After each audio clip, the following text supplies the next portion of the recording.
And now we're ready to go. This is program number 589, and it's KAZUFM, Pacific Grove, California. This is March 21st, 1983, the first day of spring. I was once married on the first day of spring. My second husband, can't forget that day. He's a nice guy, but I just, you know how things go. He's not into the research. Okay, John Belushi case. The woman says she's a scapegoat. Remember how outraged I was when Kathy Evelyn Smith was able to inject John Belushi with so many shots and walk away and come back with the paraphernalia, and the LAPD let her go? She said today, it's no big deal. They are trying to find a scapegoat, and you are looking at her. I believe she is a murderer. The 39-year-old mother of 5 from Detroit who was killed March 25th, 1965. She was driving a black man in Selma, Alabama, and she was trying to help Martin Luther King with the civil rights marches. Now, the important thing about this article, they're beginning to investigate today the murder of this woman because an FBI man was the man who murdered her. 3 people were arrested on this charge, but actually the FBI man himself did the fatal shooting.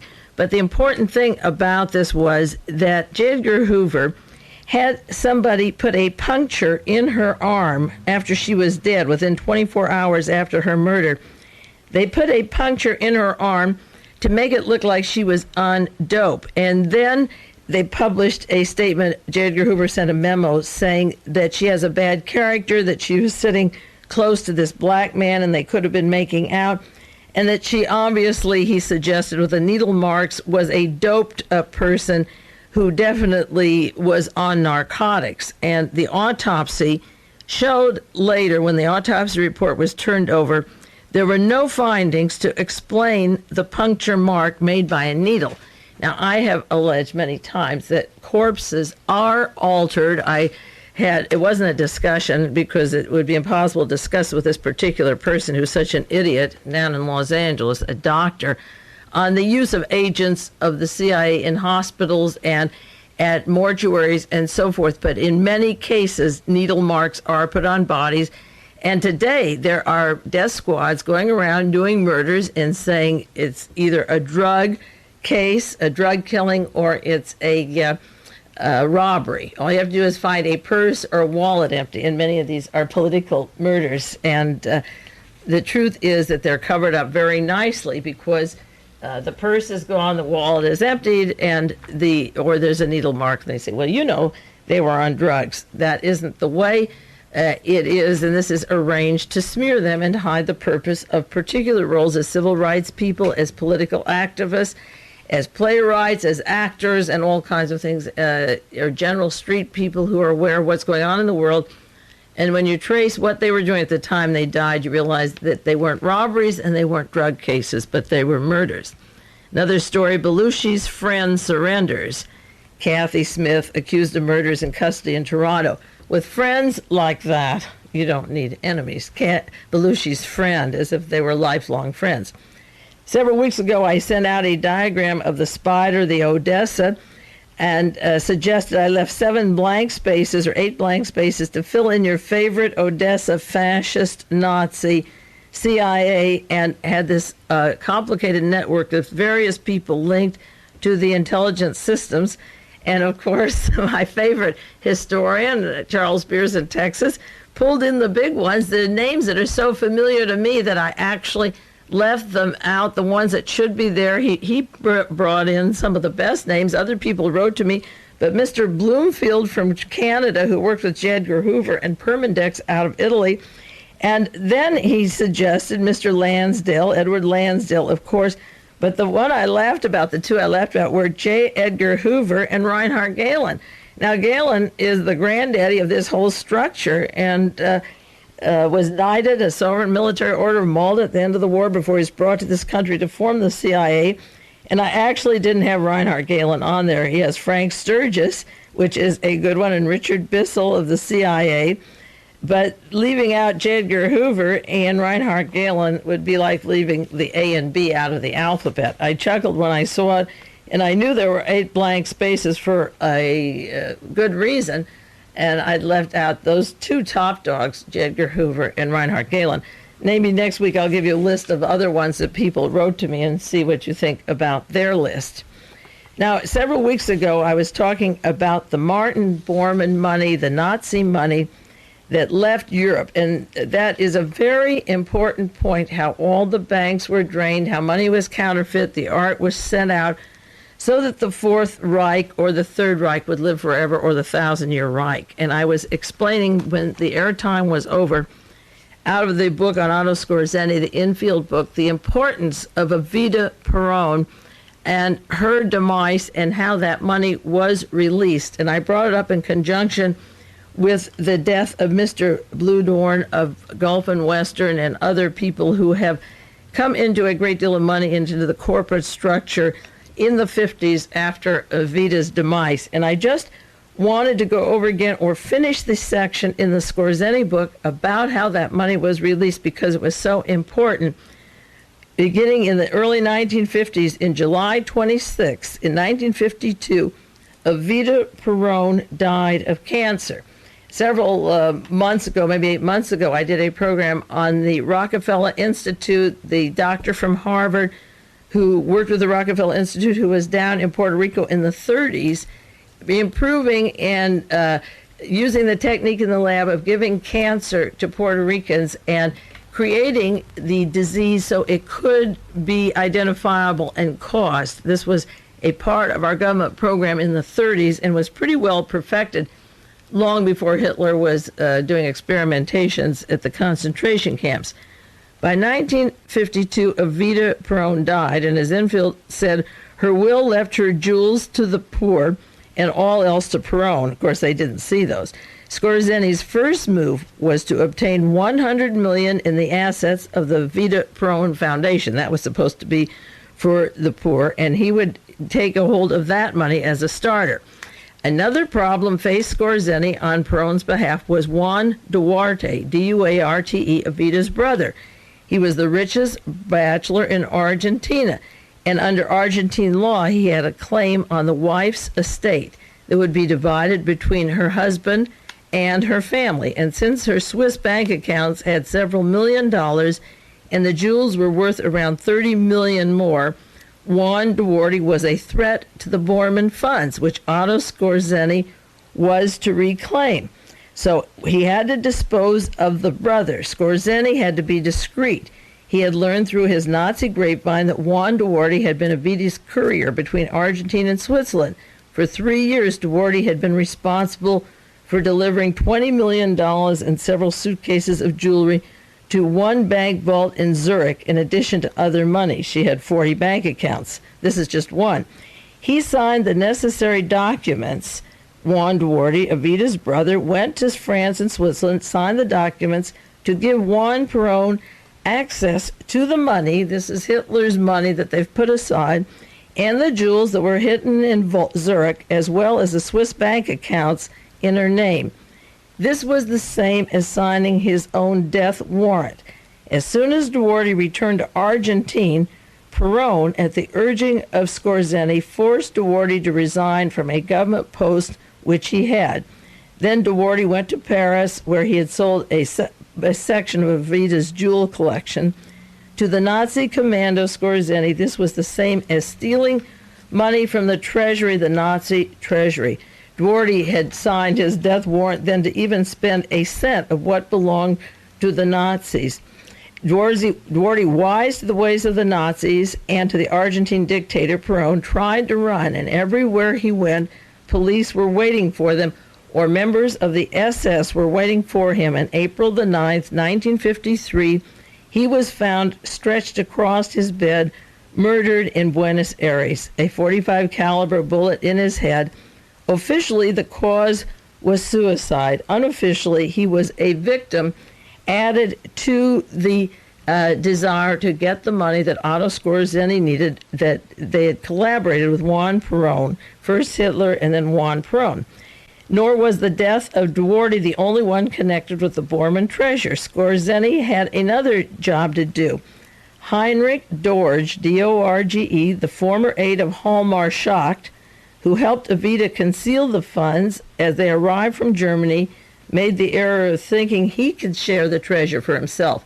Now, Hallmarschak was the head of one of Hitler's banks, and John J. McCloy, who became Chase Manhattan president and worked with John Foster Dulles and Alan Dulles and Mr. Donovan and the top Nazis, McCloy released Schacht from prison. But in the meantime, Heinrich Dorge thought that he would get some of this money. He was found dead on a street in Buenos Aires, and no official reason was ever announced. Then Rudolf Freude, F-R-E-U-D-E, the banker with strong Nazi sympathies during the Third Reich, decided that he could have a section of the Bormann funds, that he knew about them and their intended use, and he had a desire to control some of the deposition of this fortune. His involvement with the Nazi money and jewels ended abruptly when he drank a cup of poisoned coffee. According to the Argentine authorities, it was never learned how the coffee got in his cup. Now, Evita was dead, her brother was dead, Heinrich Dorge was dead, and Rudolf Freud was dead, and then Otto Skorzeny was home free with the money. He took the Nazi funds and invested them in German-controlled industry and began going back with Mr. Dr. Fritz Thyssen, Thyssen. Thyssen was an early supporter of Adolf Hitler, very important with the Duke and Duchess of Windsor and the entire network of Nazis all over the world, from Sweden and Germany down to the Bahamas and down to South America.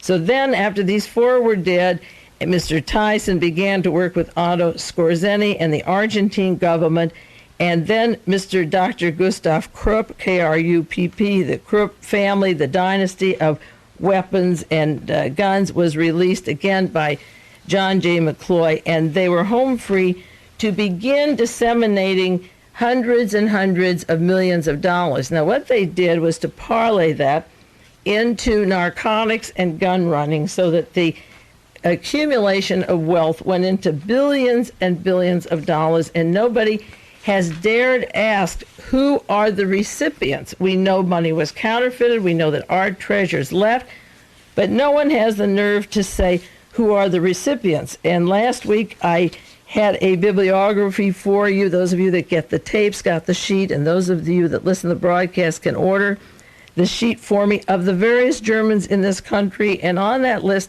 and I mentioned it before, Mr. Charles Bluhdorn of Gulf and Western, who came to the United States in 1942, right in the middle of the war after Pearl Harbor, from Vienna, who built up this multinational corporation under the title of Gulf and Western. I asked the question with you on the air, and because of my research, was he, coming from Vienna and going to Detroit and Houston and New Jersey, the recipient of the Bormann money that built up Gulf and Western, just as an example of one of the Fortune 500. He was 60th in the Fortune 500. Now, the Wall Street Journal has an article this past week, March the 16th, about Gulf and Western and about the new gentleman who has taken it over, the Martin S. Davis. Not Marvin Davis of 20th Century Fox, and I don't know if these guys are related or not, but this is Martin S. Davis. That wasn't his name. His name was a changed name. I have it. I looked up in Who's Who. It's a different Davis, and I have to look up the Marvin Davis and see. His family name was Suraski, S-U-R-A-S-K-Y. But in the Wall Street Journal story, it tells about how they're rearranging the company of Gulf and Western, and it mentions this Martin S. Davis, who was a dropout from college at NYU, worked at Samuel Goldwyn Studios, moved to Paramount Pictures in 1958. 1965, Paramount was sold to Gulf and Western. That's when Charles Bluhdorn came in. And then Mr. Davis became quickly associated to Mr. Bluhdorn. Now, this man, Martin Davis, became number 2 man, and according to Arthur Liman, L-I-M-A-N, he was, no question about it, he was the executive vice president. He was number 2 man in this huge multinational corporation. Now, the man who's giving the quotation about that is from the law firm of Paul, Weiss, Rifkin, Wharton, and Garrison, and that may be familiar to some of you. Martin Davis rapidly took over with Mr. Bluhdorn. Mr. Bluhdorn was from Austria and became an instant success in the United States.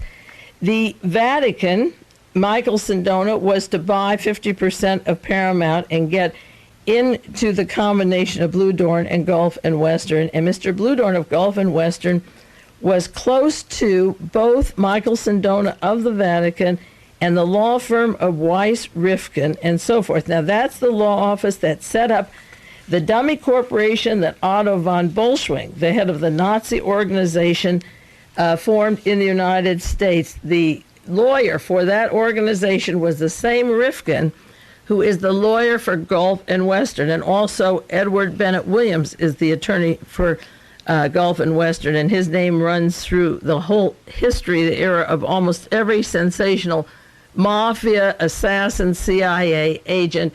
Edward Bennett Williams has represented those people. Now, Charles Bluhdorn's attorney and close associate, along with Martin S. Davis, is the office of Paul, Weiss, W-E-I-S-S, Rifkin, R-I-F-K-I-N-D, Wharton, and Garrison. And as I say, Michael Sindona bought 50% of Paramount, which combined with Gulf and Western. And Gulf and Western, in turn, bought millions of shares of a real estate agency in Liechtenstein and in Europe with Michael Sindona called Societe Generale Immobiliare, and they also put money into the Franklin Bank. Now, the attorney for Gulf and Western, this same outfit of Rifkin, is the attorney for the Vatican that I did on broadcast a few weeks ago with the Sterling Bank Corps and with Chris Kraft. And Chris Kraft bought 20% of 20th Century Fox with John DeLorean on the board of Chris Kraft, and they put Henry Kissinger and Gerald Ford on the board at 20th Century Fox.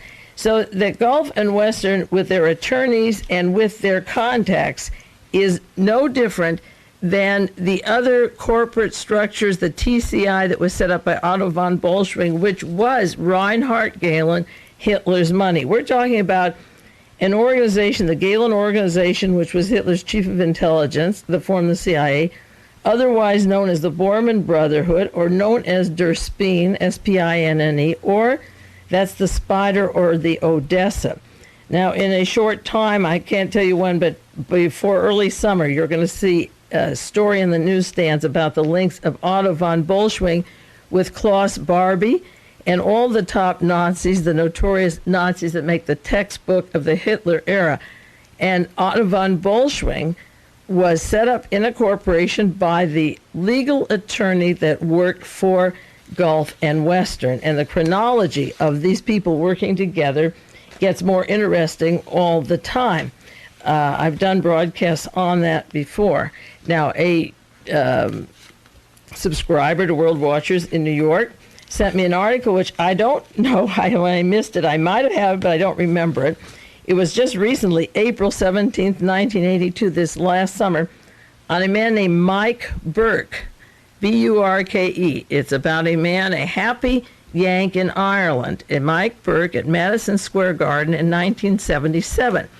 Now, this is the story of a man who worked in the OSS with William Donovan and went to Italy in 1944, just when the war was winding down. That's the same time period that Mr. Kramer, Fritz Kramer, and Henry Kissinger were in Germany, and William Casey and Prince Bernhard, and working just at the end of that period of the Battle of the Bulge around December 44.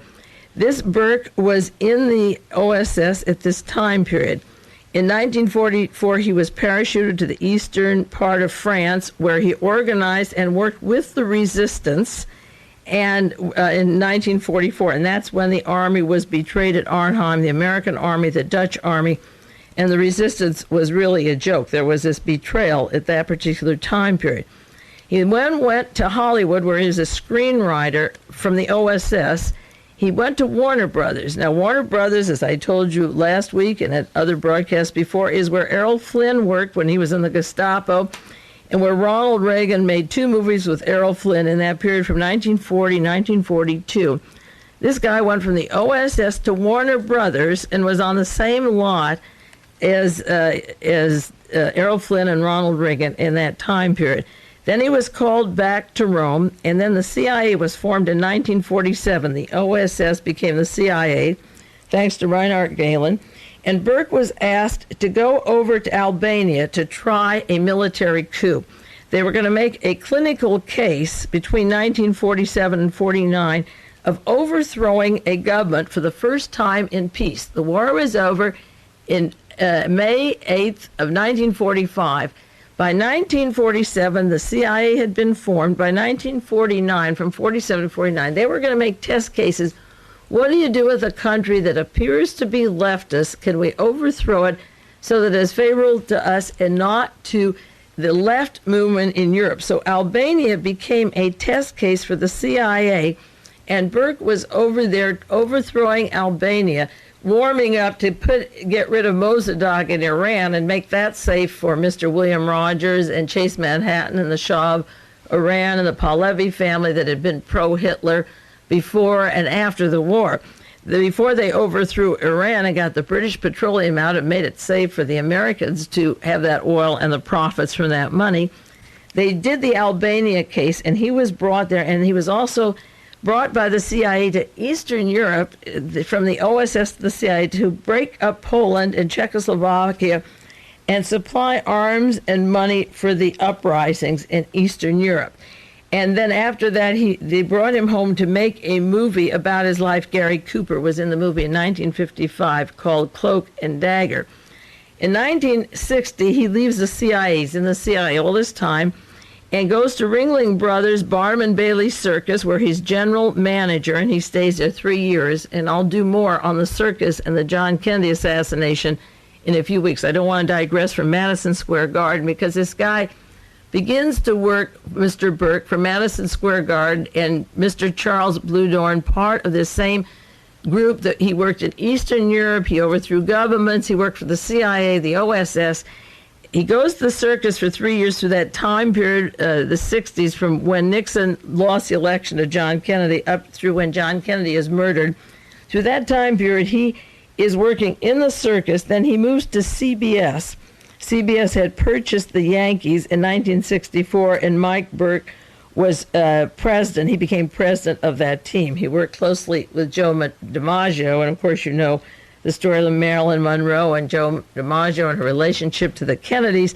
He was close to Joe DiMaggio and the Yankees at this particular time. In 1972, the CBS sold the Yankees, and he put together a syndicate with himself and George Steinbrenner and 10 other limited partners. He had left Madison Square Garden, and he was brought back on a contract. Mr. Bluhdorn called him and asked him to be chairman of the board of Gulf. Bluhdorn was chairman of Gulf and Western. He asked him to be president of Madison Square Garden in 1974. So Mr. Burke took on the role at Madison Square Garden. Here's a guy in the OSS. He's at Warner Brothers when our pals are out there at Warner Brothers. He's overthrowing the Eastern countries. He's in the circus, he's with the football group, and he becomes president of the Madison Square Garden in 1974. A lot of things happen in the sports field or with sports people, and the average public doesn't know how much the CIA is involved in all these different kinds of operations. They have areas covered, such as the circus, the sports fields, the Yankees, the behind the scenes with Albania or Iran, and in Czechoslovakia or Poland, working with the insurrection, getting revolutions going at the studios. This is just one man who's retired now to Ireland, and goodness knows what he's doing there in Ireland at this point, if you can believe that these people really retire. But that is a varied career of just one person, and related and hired by Charles Bluhdorn to manage his important investment. And of course, Bluhdorn worked with Sindona from the Vatican. Now, several weeks ago, I did a program when Mr. Bluhdorn died about his coming to this country in Vienna in 1942, his relationship with Michael Sindona of the Vatican. And I want to run down some more of Gulf and Western for you based upon articles sent to me. There are various people in New York who have a fantastic collection on the Gulf and Western. They sent me through the years, and I have many, many files. And now the names and dates make more sense in terms of investigating some of the people that came together during the war or just before the war, the 1939, 1940, where Henry Kissinger came here, his family, 1938.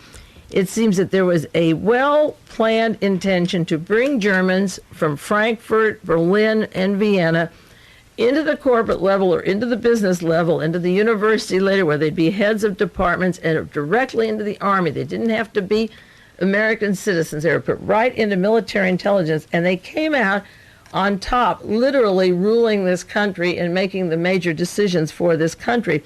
So the Gulf and Western is just one corporation, and the reason I believe it's linked to the Bormann money, and I go at length about it, is that no matter what court cases these people come to, and I have a whole series of personalities to share with you from week to week or at different times, they're completely immune from the law. That is one of the secrets. They can't be arrested because they work for the intelligence, and there's some fascinating stories coming out, and you see that they never could be arrested no matter what they do.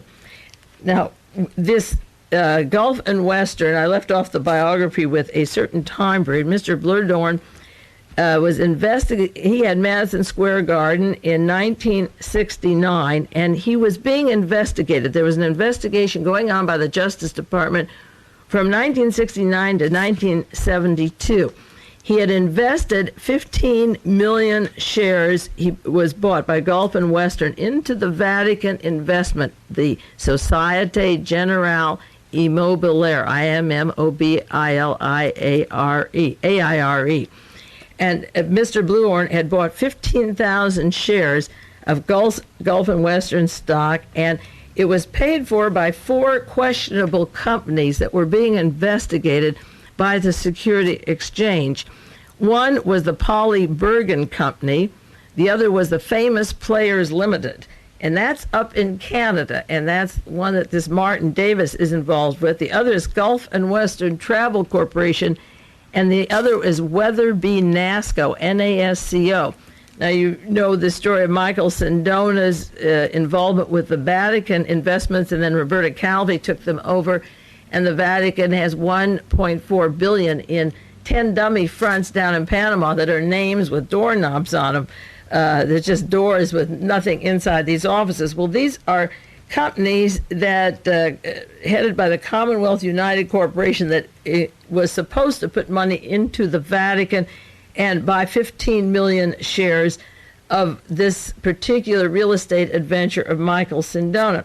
While they were being investigated from 1969 to 1972, in 1970, the Security Exchange says that Mr. Bluhdorn didn't keep track of the purchase of Paramount Studio by Gulf of Western. He incorrectly had the figures of $14.25 million off. Now, I suspect that a lot of the manipulations in these books and in this corporation could go to master spy networks to continue the Martin Bormann Brotherhood, the Bormann Brotherhood, Odessa going. There was continuous manipulation. One New York Times article says in 1970 there was a discrepancy of $14.25 million as income, and it was 20% of the Gulf and Western money that year that wasn't reported. In 1971, they overstated their income by $7 million, and then by $11 million by improper recording of losses. So that the books were very cleverly being manipulated, and they attempted to hide, according to the New York Times, millions of dollars in motion picture and in aircraft money.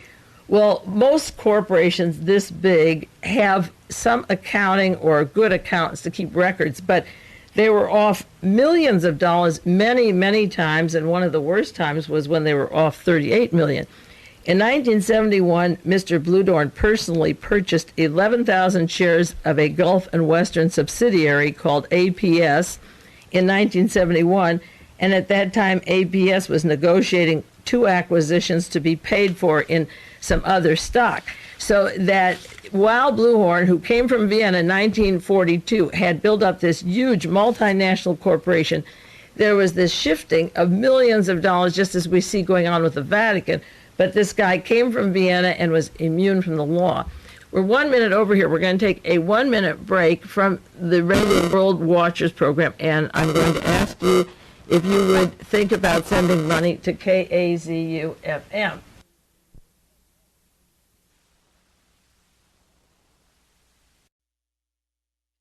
We'll begin the second half of World Watchers. This is broadcast 589, March 21st, 1983. If you tape the broadcast, you're now on the second half of your tape.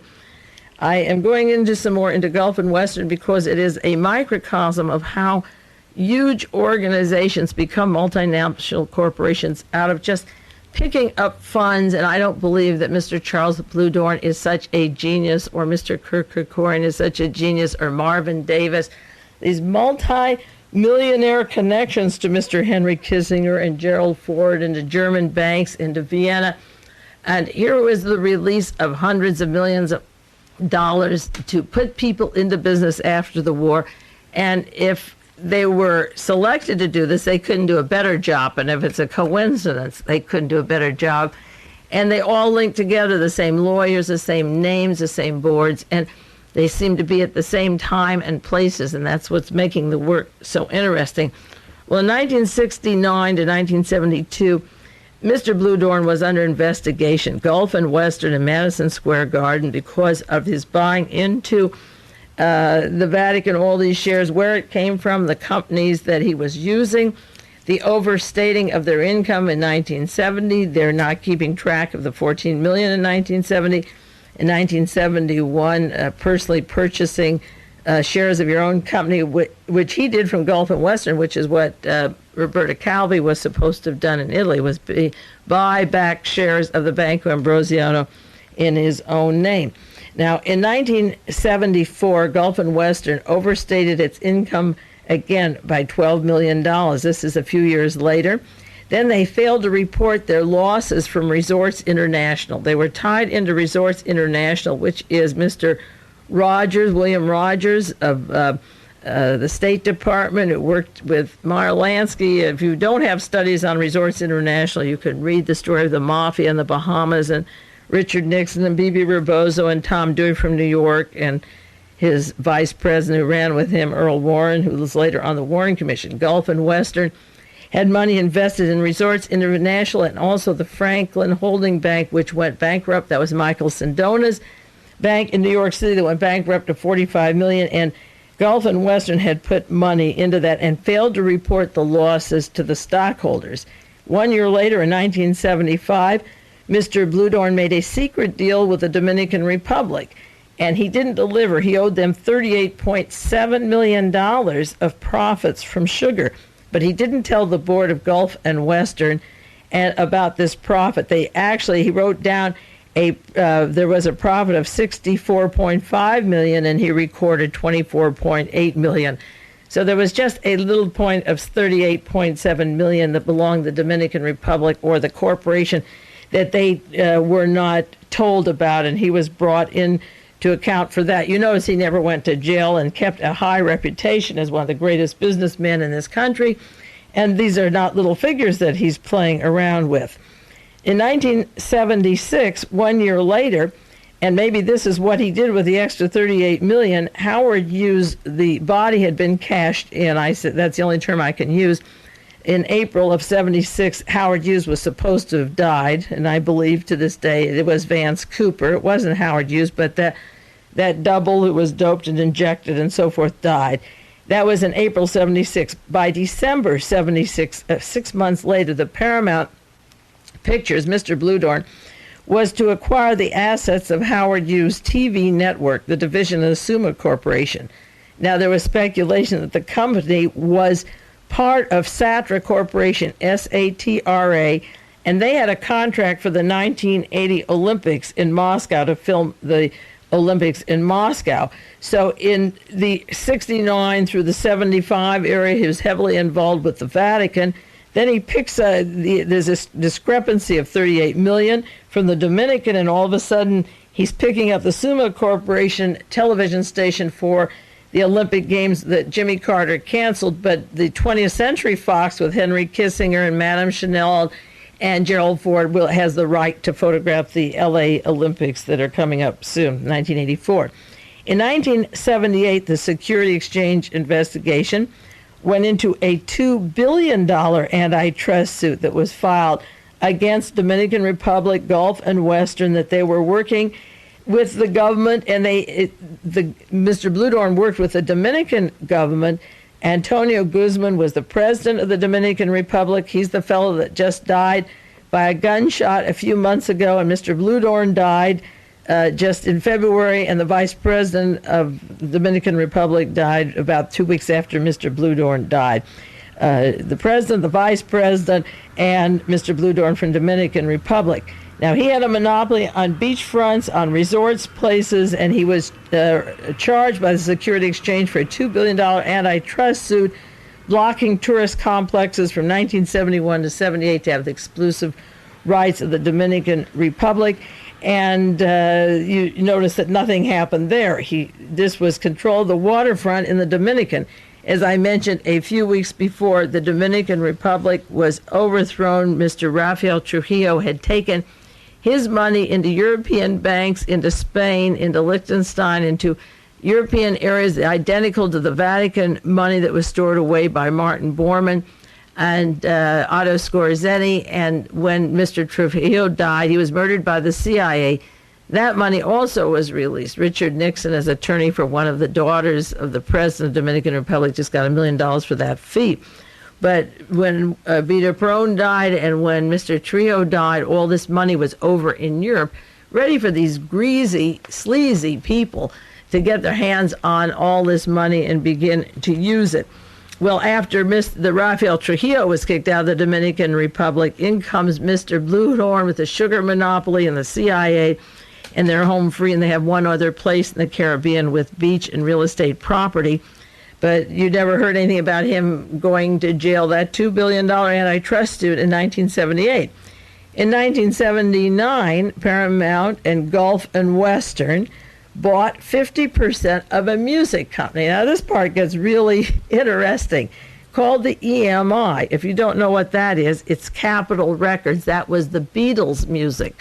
Okay, remember how anti-Beatles the federal government was, and here's Mr. Bluhdorn with his nefarious background, buying from a man in India. His name is Bashkar, Bashshkar Menon, Menon. He was from India. I looked his name up in Who's Who of America to see if he was listed there. He was in this music corporation and held on to it. This article is from July 7th, 1979, Robert Hershey of New York Times, Paramount EMI deal. And this is how they bought. Gulf and Western Industries bought over Bashkar Menon, the head of EMI Music, and controlled then the Beatles' music, the hunk of the music that the Beatles had done. They had a big control of that music. And they also went on, Paramount was producing Happy Days, Laverne and Shirley, Mork and Mindy, Taxi, Angie. No wonder I didn't like those. I've never seen one of those programs. I have flicked it off or flicked the station, and I can see why now. I mean, the soundtrack of Paramount Films was making these, and they also produced Saturday Night Fever and Grease, the movie, and Star Trek. But they bought the Beatle music, and then they went on and controlled Olivia Newton-John, okay, Glenn Campbell, who's become a great Jesus freak, Paul McCartney's Wings, Natalie Cole, who's been doped out of her head, who can't do anything. Her mother's a conservator now. Cliff Richard, you don't hear much about, The Shadows, and Kate Bush. EMI was the Capitol Records and had the control of the British company that had the Beatle music. So then it was in the hands of Mr. Bluhdorn and Gulf and Western, and they made a deal. And Paramount, you know, after Michael Sandona's involved with this, and you have Edward Bennett Williams as an attorney, and Mr. Simon Rifkin, the attorney that set up Otto von Bolschwing's Nazi network, they come on in and take over the rock music scene very nicely. In Who's Who, 1975, Mr. Bashkar Menon, it's a phonograph record company executive born in India. He's born May 29th, my birthday, John Hinckley, John Kennedy, and Mae Brussell. He lived in India. It mentions his family, his children, and he worked for Capitol Records Industries in 1971, office Vine Street in Hollywood, California. So the Beatle music then becomes property of this whole entourage, which can explain some of the things that happen to the music scene when you see how this huge multinational corporation comes in then, and they could take like 5 junkie people and the Beatles and really have a good control on where the Beatles are in a control of their music. Okay? So the Gulf and Western moves in on EMI Capitol Records. In 1980, that was 79, 1980, Gulf and Western bought General Tire and Rubber Company. That's the 5th largest tire company in the United States.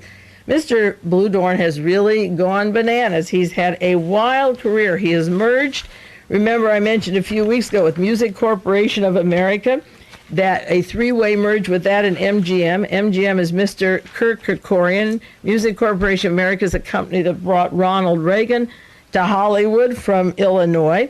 They have a 3-way thing going there. The Gulf and Western buys Paramount Studio. The Vatican buys 50% of Paramount. They make a triple deal with Kirk Kerkorian of MGM and Music Corporation of America. Then he hasn't had enough. Okay, they have the Simon & Schuster that published the All the President's Men, the story of Watergate, and then they did The Final Days, Woodward and Bernstein, a complete cover-up of what Watergate was, as if to say, well, it's final, it's over now. So they published and owned Simon & Schuster that put out that hid a lot of the Watergate, and that's why we still have the effects of it today. Then they get a little large, and they get the 5th largest tire company in the United States. So they get into plastics, chemicals, electronics, soft drinks and bottling, cable television, engineering, radio, TV stations, natural resources, motion picture productions. Mr. Charles Bluhdorn also is in manufacturing coffins.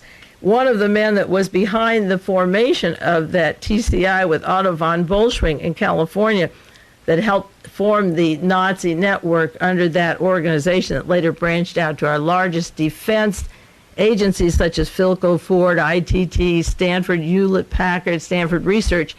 One of those men was a coffin manufacturer in California, and I laughed at the time, but Mr. Bluhdorn also is into coffins. He's not satisfied. Next year, 1981, he joins Paramount to Time Incorporated, and they join the USA Network, the RCA Satellite, the Satcom 1, so that Madison Square Garden will be filmed, Black Entertainment, the House of Representatives, and Home Box Office. It's funny, I started subscribing to Home Box Office this year about 3 or 4 months ago. I couldn't wait till there was cable up on our hill in the valley, and I see about a half a movie every month. I look at the schedule and think, oh my God, what do I have this for? And maybe I turn on when I'm peeling potatoes or something. It's so bad. And now that I see who's behind Home Box Office, there's no wonder it's bad. The best thing is just get your music or listen to KAZU or your FM stations where you are. Support those stations, support these places, and get away from this corporate structure. Can't you see the karma of these people taking over everything? The black shows, the Beatles, the music, the rock music, the TV, your home entertainment. Do like I do. You can do all kinds of things, photography, sewing, reading, do anything. But turn it off. It's a disease and it's spreading, and it'll make you into a zombie. So in those years in the chronology, since the last time I gave you a little rundown on Mr. Bluhdorn, you have him involved with coexistent funds with the Vatican. You have him with a contract to have filmed the Olympic Games, that kind of power, of buying the Hughes Corporation antenna, the Summa Corporation TV networks, going with Time magazine into the satellite communications, controlling the music, the Dominican Republic, and goodness knows how many other places, and into all kinds of industries, like I said, the natural resources, the motion pictures, and everything, you name it. Now, there were some things about Mr. Bluhdorn that were not dated. I was just giving you the dates of these various events, but certain items about his life that were in these news articles, mostly serious from the New York Times. Mr. Bluhdorn and other executives of Gulf and Western received undisclosed management benefits, the use of company assets for personal finance services and bank loans. It was like an open end, goodness knows, 50th of the top 500 of the corporations, and there was an open end for using that money, and you could pay spies, you could pay assassins, you could pay anybody. I mean, these are funds that have no accounting. It's a large private firm, and there's evidently no accounting. When they catch them with discrepancy of 37 million, so what? Or 7 million, so what? Or 14 million, so what? Or 11 million, so what? You don't ever read a thing about there were some investigations, but who was in the Security Exchange Commission? William Casey of the CIA, in charge of counterintelligence, who worked in the OSS with Mr. Burke and that gang. He's not going to investigate his buddies, and I'm sure it was a dummy front. And my instincts about Bluhdorn coming here in 1942 from Vienna are not far off if you just chronicle his whole life and what he was doing through the entire period when he built up his empire. He had undisclosed money and benefits for the company, personal finance service, and bank loans. Secondly, he overstated his profits. This is an article from the New York Times. He had improper bookkeeping, inadequate and inflated appraisals, inaccurate minutes of the investment committee meetings, the improper use of assets of Gulf and Western pension funds and Gulf and Western Foundation. You wonder who the stockholders were who bought into this company, but as long as it showed a profit, I guess they were okay, but the Security Exchange says they'd lie about the profit. Right now, they're divesting themselves of $750 million, which they probably don't have.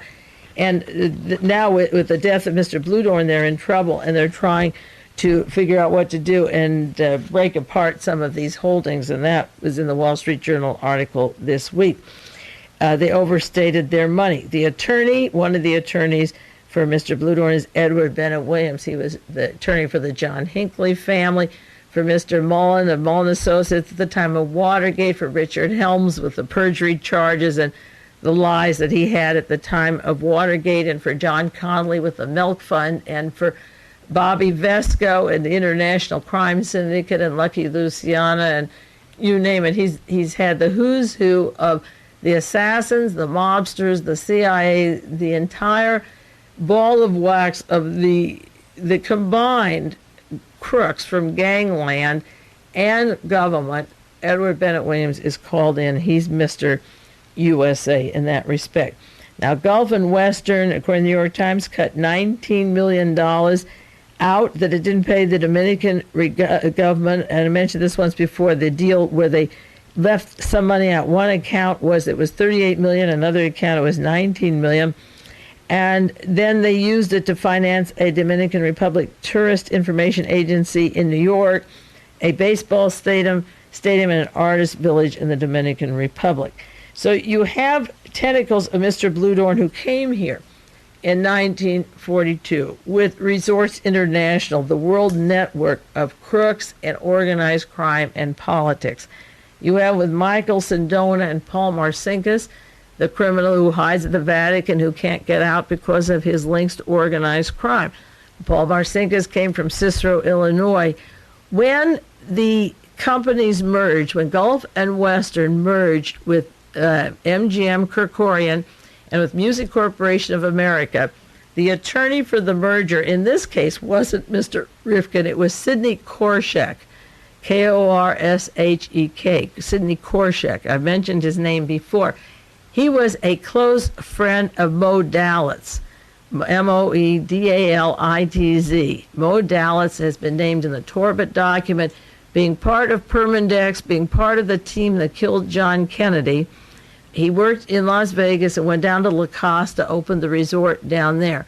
Mo Dalitz and Sidney Korshak were long friends from the crime syndicate. Sidney Korshak began his career representing the Al Capone gang in Cicero, Illinois. Then he came to Hollywood, and he's a high-priced lawyer for the crime syndicate and for the movie People. And he represented this merger with his links to these assassination teams. That's why putting Mr. Burke in at Madison Square Garden when he worked with the OSS, with the CIA, with overthrowing Albania, with arming the government's insurgents against the Soviet Union in the Cold War, working at Warner Brothers when Errol Flynn and Ronald Reagan were there. There's an overlapping, I think you hear me saying, between Ronald Reagan with Music Corporation of America and with Cicero, Illinois, and Korshak and the gang in the Vatican, as well as at Gulf and Western.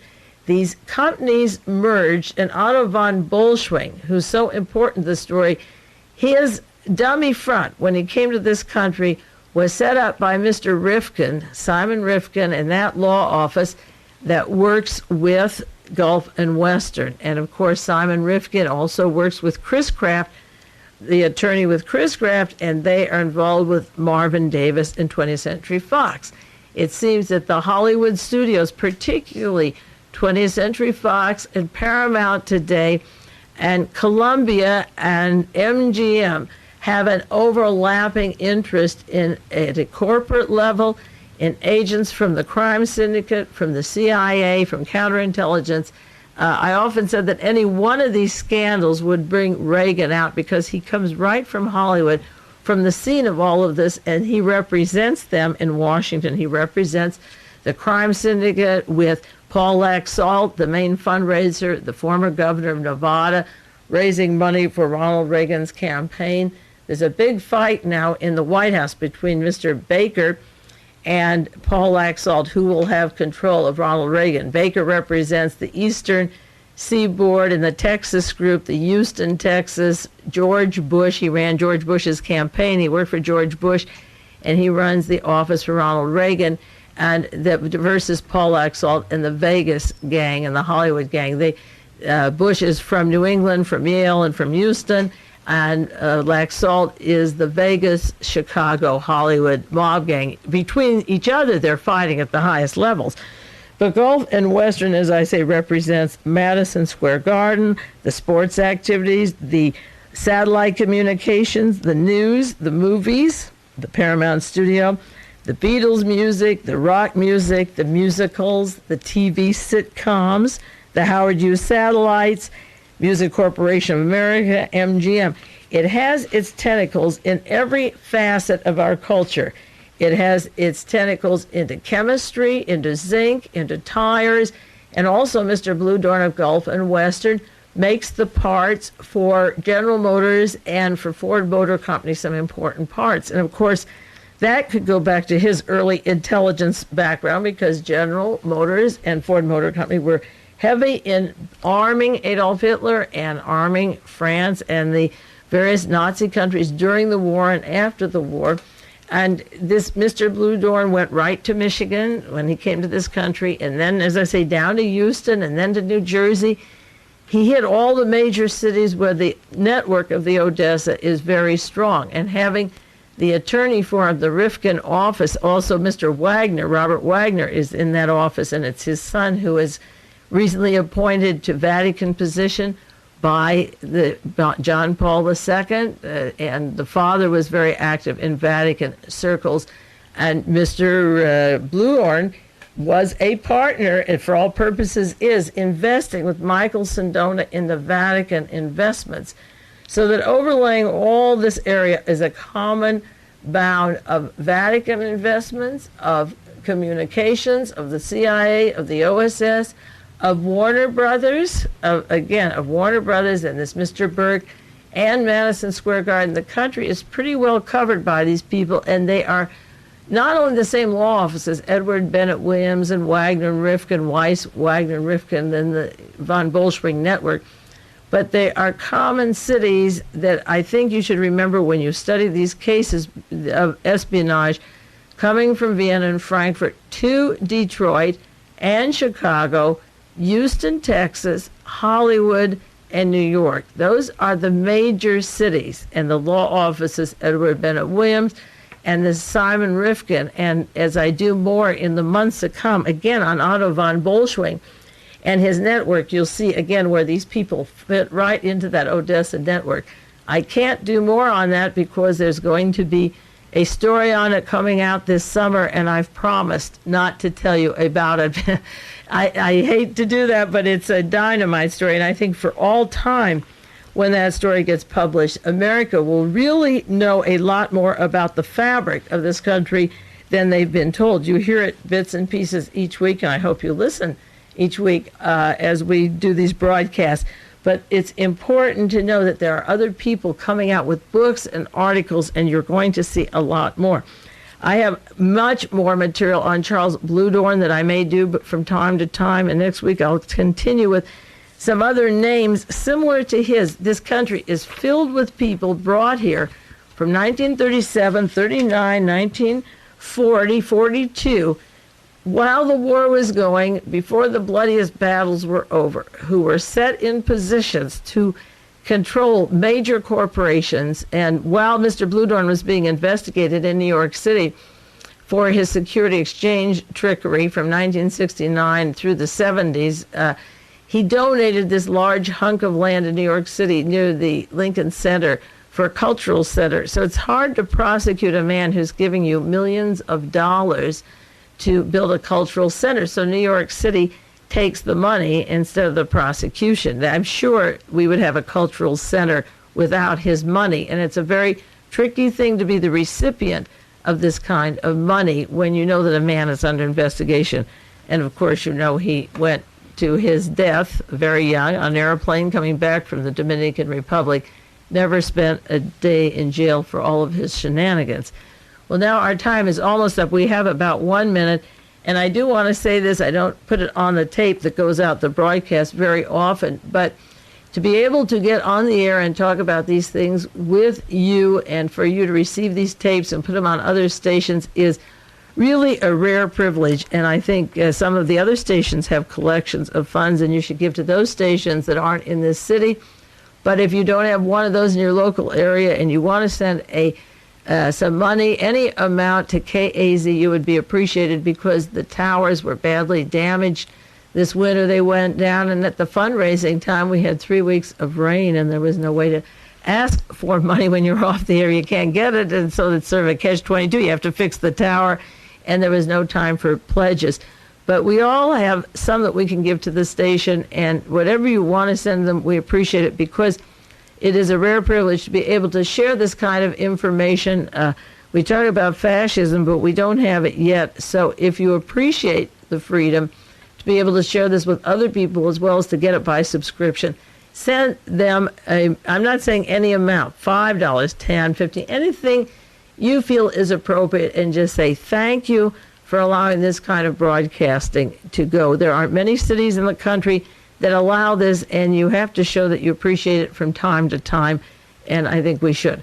In the meantime, I have about 1 minute, so I'm going to stop right now and let you have time to write that check. This is Mae Brussell at KAZU-FM. I'll be back with you next week with some more scandalous news about these crooks, but they are closing in, and it is an interesting time. This is Mae, and I'll be back with you next week.